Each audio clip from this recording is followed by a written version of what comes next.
परी की जादुई मेकअप के घर। नदी के अंदर बहुत सारे जल परियां एक साथ खुशी से अपना जिंदगी बिता रहे थे। वहाँ पर जूही नाम की एक जल परी थी जो बहुत ही ज्यादा खूबसूरत थी और जूही जल परी को अपने ऊपर मेकअप करना बहुत पसंद था। वह हमेशा नई मेकअप की चीजें अपनी जादुई शक्ति से बनाया करती थी और उनको अपने ऊपर इस्तेमाल करके और भी ज्यादा खूबसूरत लगने की कोशिश करती थी। ऐसे ही दिन बीत रहे थे। उस जल परी लोक में एक नियम था कि कोई भी जल परी पृथ्वी लोक पर नहीं जा सकते हैं, लेकिन अगर कोई भी रानी परी ये नियम तोड़कर पृथ्वी लोक पर जाएगा तो उसे कभी भी जल परी लोक में वापस नहीं बुलाया जाएगा। शांति से सभी जल परियां ऐसे ही दिन गुजर रहे थे। एक दिन जूही जल परी अपने घर पर बैठकर नई मेकअप के सामान बनाने की कोशिश कर रही थी। आज मैं एक बहुत ही खूबसूरत लिपस्टिक बनाने की कोशिश कर रही हूँ।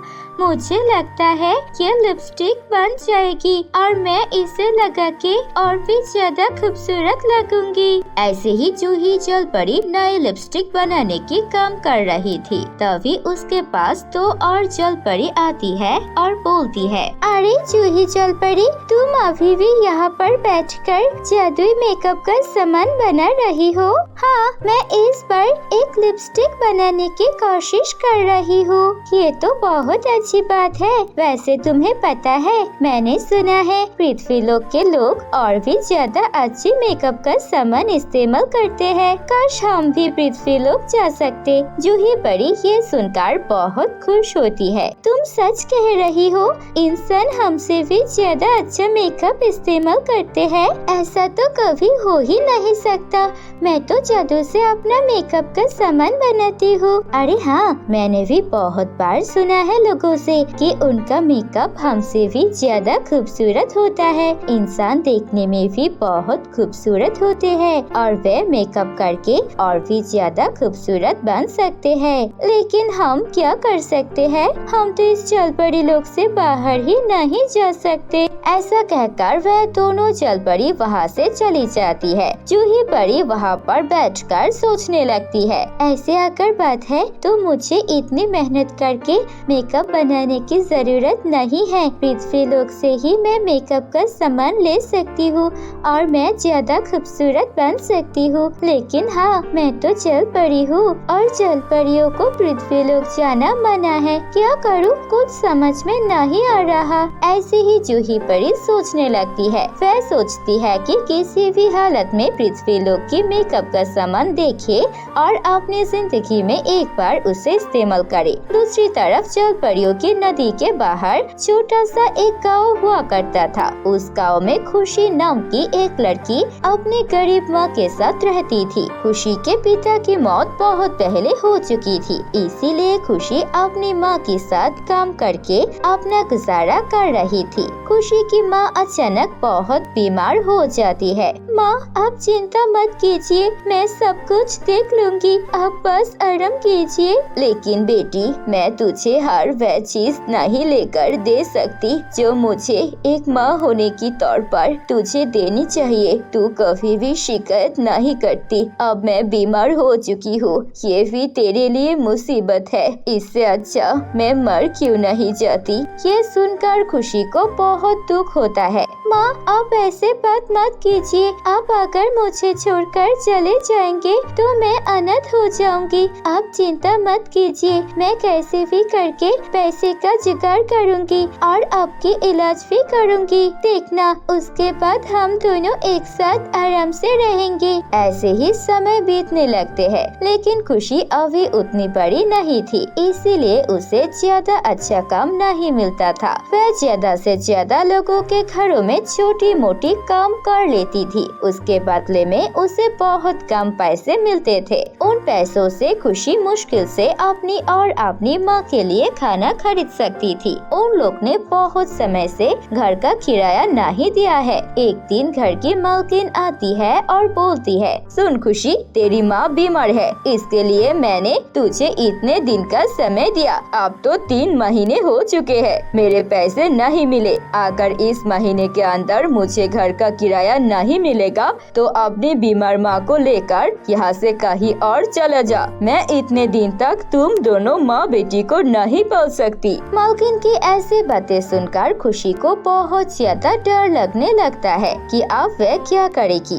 खुशी अपनी माँ को कुछ नहीं बताती है और वह मालकिन से थोड़ा और दिन का समय मांगती है। मालकिन उसे कुछ दिन का समय देकर वहाँ से चली जाती है। खुशी घर से काम पर जाने लगती है और सोचती है, अब मैं ऐसा क्या करूँ जिससे मेरे पास कुछ ज्यादा पैसे आ जाए और मैं मालकिन के पैसे लौटा सकूं।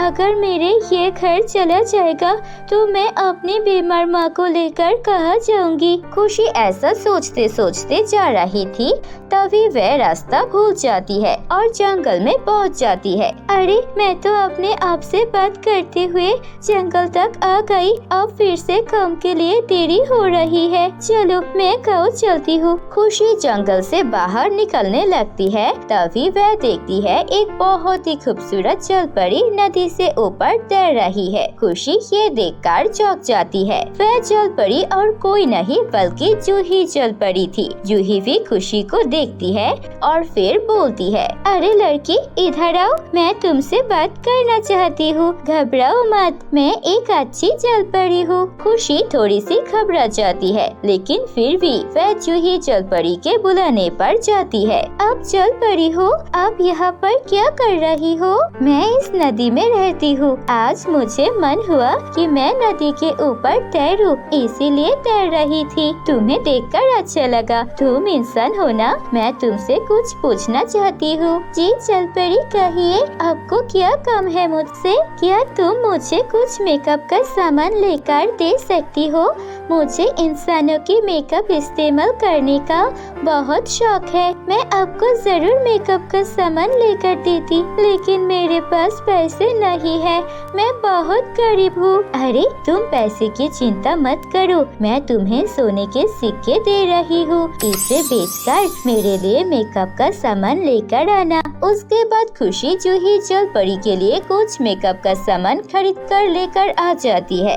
जूही जलपरी अपने सामने मेकअप देखकर बहुत खुश होती है। तुम एक बहुत अच्छी लड़की हो। मैंने तुम्हें इतने सारे सोने के सिक्के दिए और तुमने इसे अपने लिए खर्च करने के बगैर मैंने जैसे कहा वैसे ही किया। तुम मुझसे कुछ भी मांग सकती हो।